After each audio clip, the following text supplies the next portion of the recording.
Selenita, boa tarde. Boa Tudo tarde. bem? Que bom ter você aqui com a gente nas entrelinhas. O que você trouxe de bom para nós, como sempre? Hoje nós vamos tratar de um assunto muito doloroso para as famílias, que é a dependência química quando ela ocorre dentro de casa. Então, isso traz muitas dificuldades para a família. Sim, E a família, quando ocorre a dependência química, ela se julga culpada por aquilo que está acontecendo. quando você diz quando ela ocorre dentro de casa, porque existe dois tipos de dependente, o morador de rua e o cidadão que tem lar, que tem família, que tem Nem todos todo esses. morador de rua é dependente químico, É verdade. mas quando isso ocorre dentro de casa, é muito difícil para a família encontrar um equilíbrio no relacionamento familiar. Sim, E uma das causas que eu penso assim que muitas pessoas perguntam e assim dizem: onde foi que eu errei? é verdade. A culpa vem sempre em primeiro lugar, né? E, e isso é muito difícil da gente fazer um conserto com a família para que ela consiga ter a atitude adequada que vai gerar sobriedade na outra pessoa. Mas a outra pessoa só vai se recuperar se ela quiser. Exato. A família, a primeira coisa que ela lança a mão é do controle. Ela quer controlar onde ele vai, o que ele faz, o dinheiro dele, a, quem namora, os amigos dele. Então, ela exerce uma função Quer cercar de todos os de lados, todos os lados. diminuir a ajuda financeira para ver se diminui o uso. Então, daí é bem complicado quando a família vai por esse caminho, porque Não é fica o certo. insustentável a vida familiar, porque o correto é a família ter a vida dela e não viver em função do dependente químico, que é o que acontece e gera uma doença que a gente chama codependência. Sim, A codependência não é gerada só pelo dependente químico, mas ela pode ser gerada por uma pessoa idosa na sua casa, que você tem que mudar o ritmo da sua casa em função daquela pessoa idosa, porque está adoentada. também. Ela pode ocorrer quando você tem um filho excepcional, ou Exato. quando você tem uma criança com uma enfermidade que não é passível de cura. Exato. A família Selenita. pode também adquirir essa enfermidade emocional, que é Da a codependência. codependência. O que caracteriza a codependência? Primeiro, ansiedade, depressão, angústia. Assim, fora, todo mundo tem um pouquinho, mas é muito acima do Acima do limite. limite. Você vive o que a palavra em si diz, codependência daquilo, né? Codependência daquilo que está acontecendo. E eu acho também que as pessoas querem, de alguma forma, justificar o comportamento inadequado daquela pessoa diante da família, diante da sociedade. Às vezes não gosta de comentar.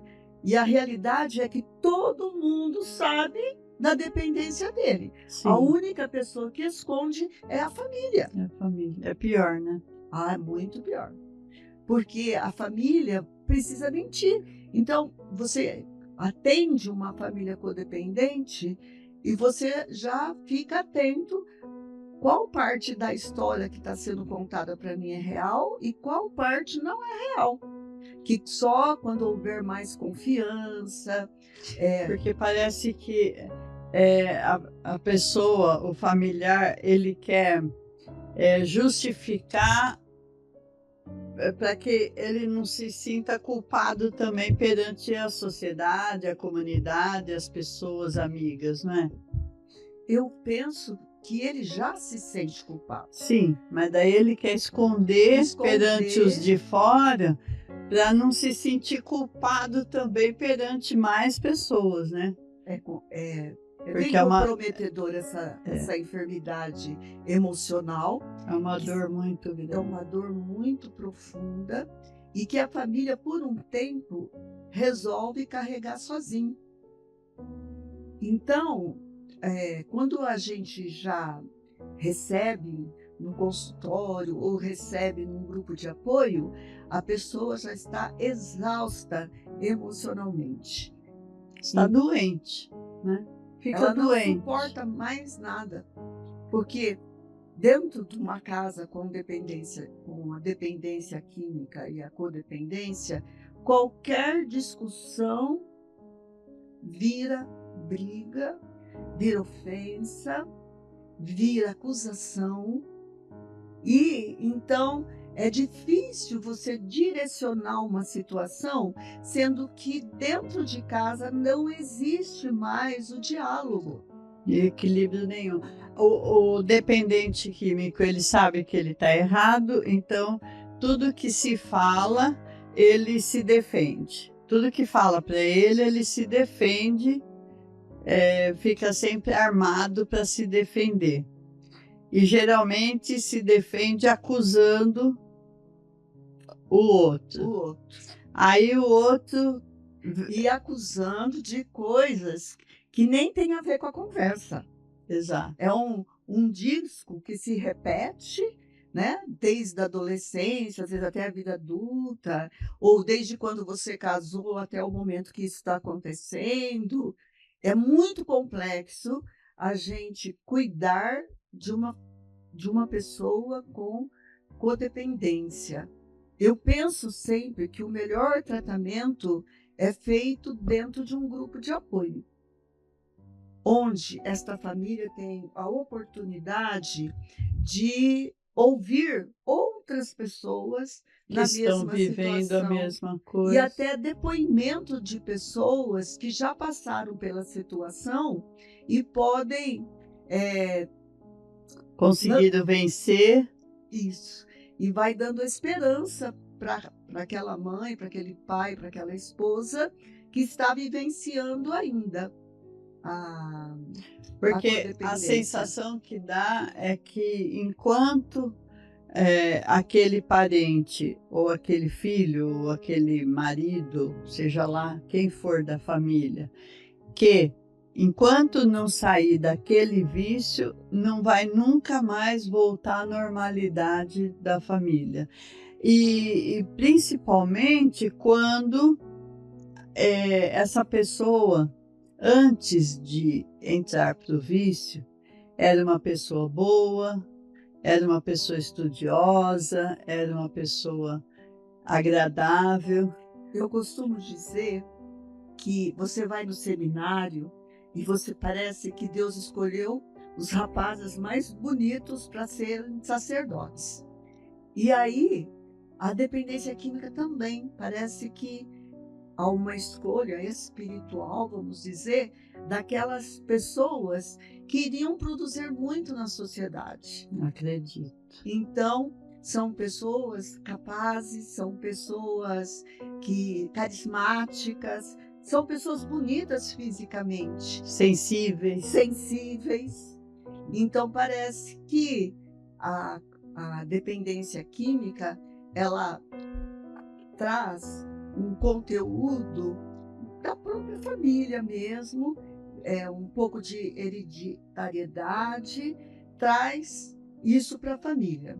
Às vezes uma família que já tem um alto índice de bebida alcoólica em festa, em coisas... Histórico que eu quero dizer de antepassados, né?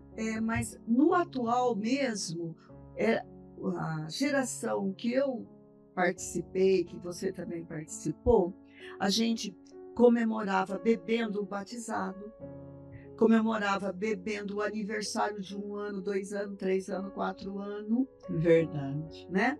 as festas comemorativas de Natal, Ano Novo, o consumo de álcool é liberado. Em algumas famílias, até o consumo de maconha é liberado.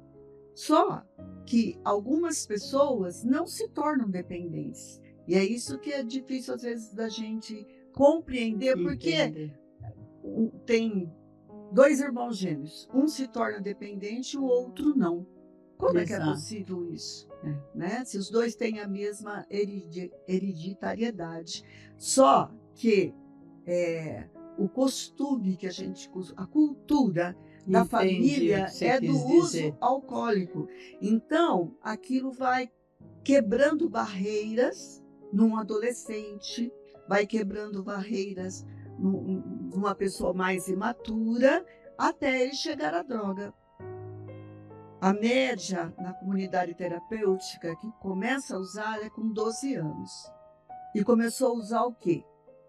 Usar bebida alcoólica dentro da família e depois a experimentação por convites 1000 na escola, na sociedade, na festinha, de amigos.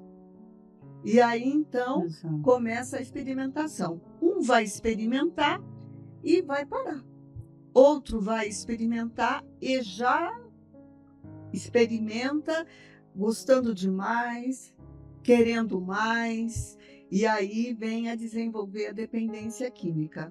Não se sabe bem essa fronteira, porque para cada um é de uma forma, para cada pessoa é individualizada, do que ela tem de conteúdo interno, de formação, de resistência à droga. Muitas jovens não são criados com resistência à droga, justamente por essa liberação do álcool. Hoje, graças a Deus, eu tenho observado que muitas famílias têm retido um pouco esse costume, têm orientado melhor quanto à bebida alcoólica. Não beber na frente dos filhos pequenos. Sim, né? Exemplo. A palavra move, mas o exemplo arrasta. E hoje a sociedade não aceita mais o conselho. Se você aconselha não usar o álcool e você usa, não fuma e você fuma, né? Então, não bebe cerveja e você bebe, isso vai criando eu acho que é um laceamento da própria moral, da própria cultura que admite o uso.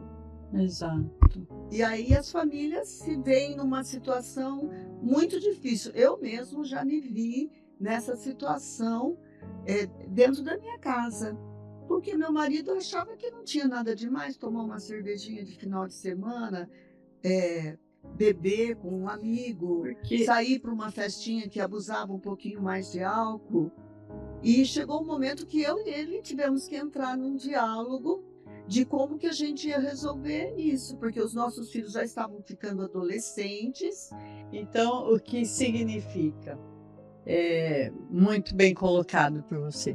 Não é questão de antepassados, mas sim a vivência na família, quando você nasce e vai crescendo ali pequenininho, vendo um avô, um tio, o pai ou a mãe, o irmão mais velho, fumar um cigarro, tomar uma cerveja e outros tipos de bebida alcoólica, e de repente você olha aquela pessoa, às vezes até como um herói, né? Você vê que aquela pessoa é forte, não acontece nada dela beber, não dá consequências nenhuma, ela é uma pessoa bem-sucedida, uma pessoa alegre e querida. E daí, quando você chega aos 12, 13 anos, você quer um copinho, você quer um cigarrinho, e daí, se o teu corpo e a tua mente não tem aquela resistência, como daquela pessoa que você viu, né, que não acontecia nada, Aí então você cai no vício, você procura coisas até mais fortes. Quando Sim, porque eu falo assim, a cultura também. Meu marido, estou dizendo, ele tem 75 anos agora, mas a farra que ele fazia com 20 anos, 21 anos, 22 anos, ele não tinha a droga como parceira dele.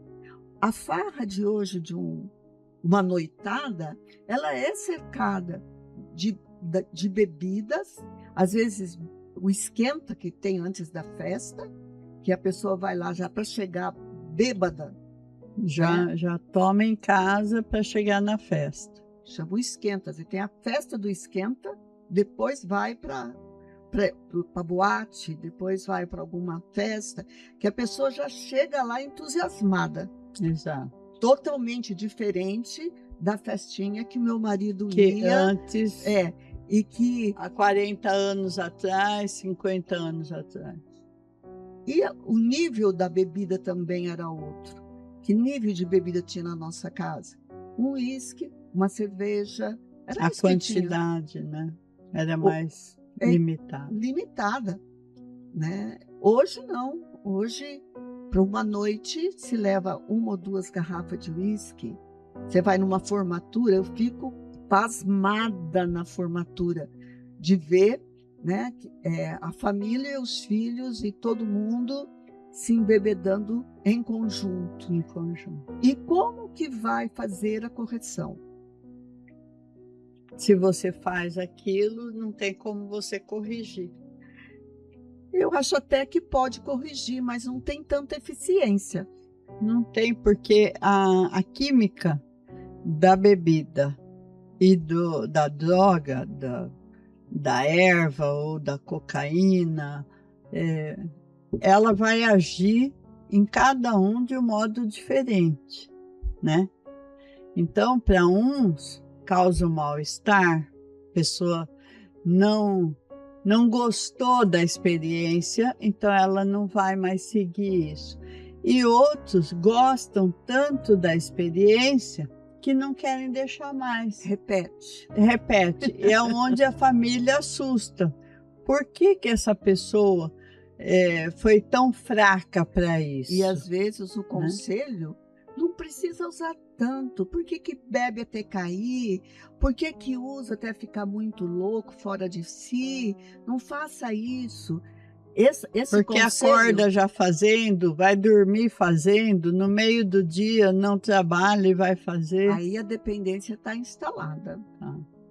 Quando a pessoa começa a usar já na parte da manhã, quando acorda, na hora do almoço, de tarde, de noite, até a hora que aguenta, às vezes vira, né? Sem dormir, dependendo da droga que usa. Então, aí a dependência já está instalada. A gente usa dizer que a dependência está instalada quando o trabalho já não começa a ter o mesmo objetivo com o trabalho, com o dinheiro, todo o dinheiro é direcionado para o consumo. A pessoa vai perdendo eu acho que a autoestima, né? A pessoa vai perdendo os ideais, vai perdendo os objetivos. Não consegue estudar. E uma coisa bem clara que acontece, os amigos mudam.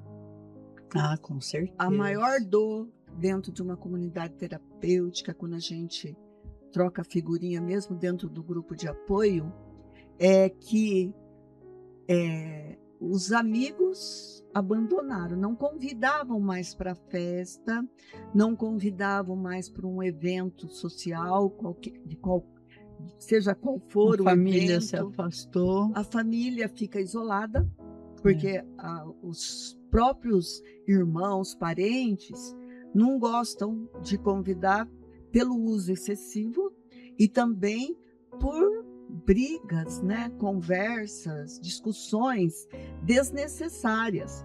Porque quando a pessoa perde o prumo, perde mesmo, né? Não tem limites para isso. E a família, então, nesse momento, a família quer deter o consumo, né? E aí que a codependência se manifesta.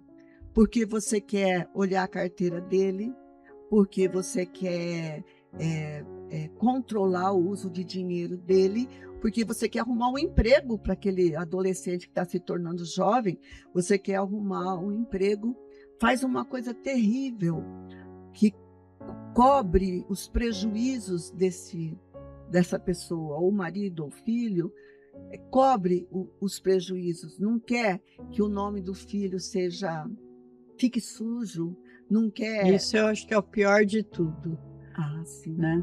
Porque daí, então, você acaba tirando as consequências ruins, e aí aquela pessoa vai querer sempre isso. Se você faz uma vez, eu acho que a pessoa, o dependente químico, ele vai querer te impor essa obrigação, por ser pai, por ser mãe, por ser família. E a família recebe essa obrigação. Como que ela recebe? O momento que ela paga. E se o meu filho morrer?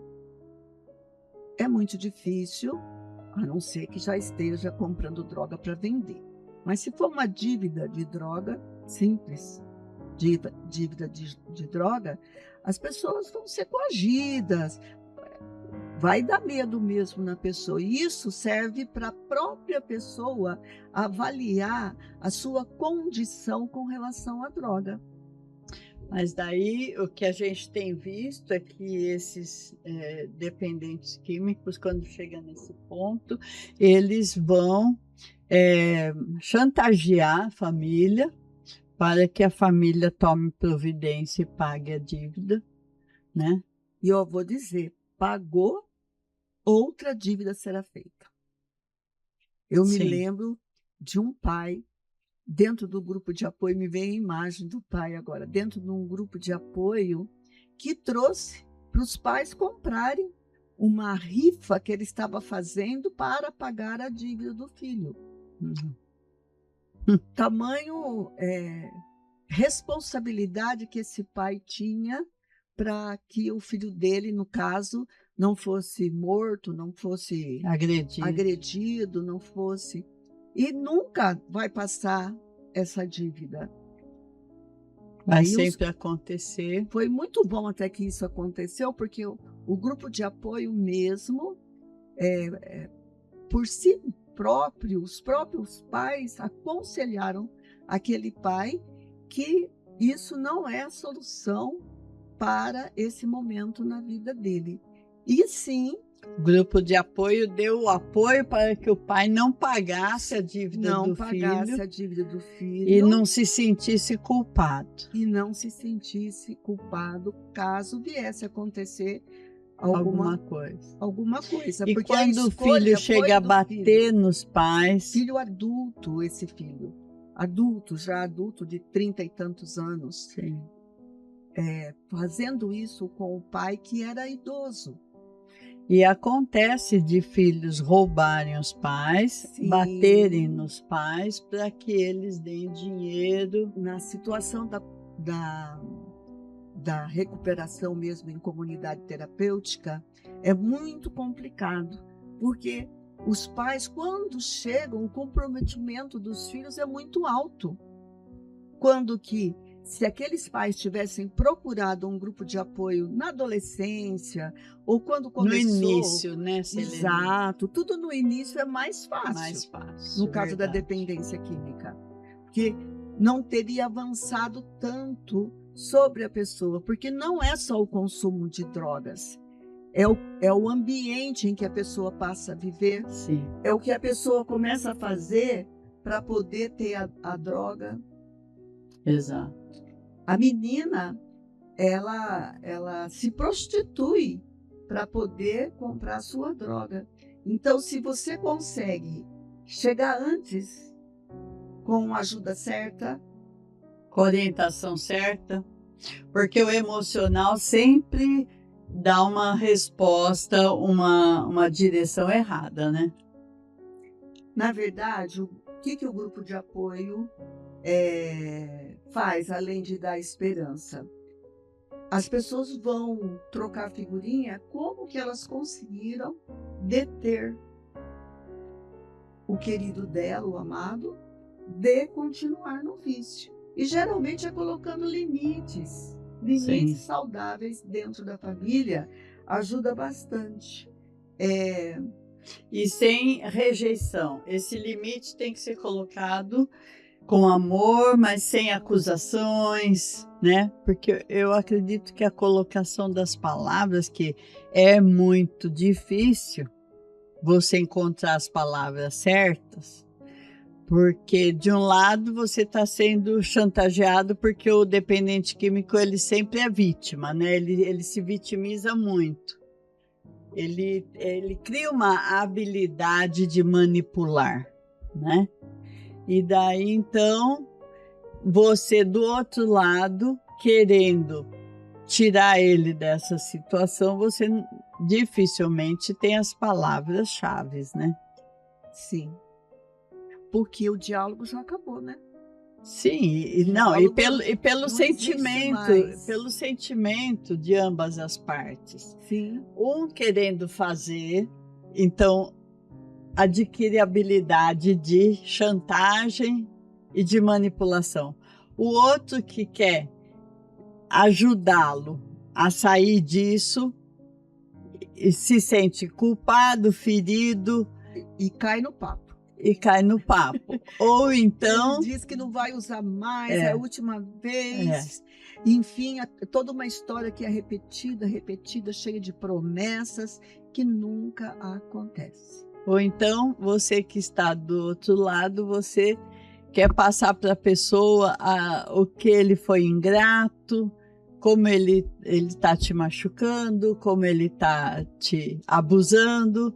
E daí, então, a agressão verbal acontece por causa dos sentimentos de ambas as partes, que são...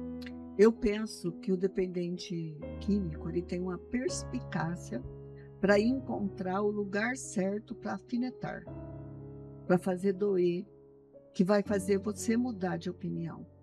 E eu penso que o grupo de apoio ele ajuda nesse sentido, no sentido de querer, através dos próprios testemunhos, né? Às vezes você escuta, eu fiz isso que ela está falando, não deu certo. Com o meu não deu certo. Né? Como já ouvi coisas que eu nunca disse, falado para um pai, para uma mãe. Porque eu, por exemplo, já participei de grupos. Por exemplo, eu já era evangélica há muito tempo, participei de um grupo lá na Santa Rita, Viva e Deixe Viver. Achei maravilhoso. Era um momento que eu precisava entender algumas coisas e a minha mãe falou, vá naquele grupo. Eu me dei a liberdade de ir. Ali não se falou de religião, não estava dentro do templo, da nave da igreja, estava numa sala ao lado e um grupo de pessoas maravilhoso. E eu amei a frase, viva e deixe viver. Aquela frase entrou em mim. É um dos lemas do grupo de apoio. Então, entrou em mim aquela frase e me fez muito bem. Eu saí daquele momento que eu estava vivendo e foi ótimo. E conheci pessoas maravilhosas, encantadoras ali. Se você gostou, curte, compartilha, se inscreva nesse canal. Acho importante você compartilhar com quem você sabe que está precisando ouvir esse conteúdo. Exato. Então, compartilhe com os conhecidos que têm problema em casa. Não tenha vergonha de oferecer entre no canal da Selenita Selê para você, no YouTube. Nós vamos deixar o link aqui. Muito obrigada, Selenita. Eu é que agradeço. Obrigada.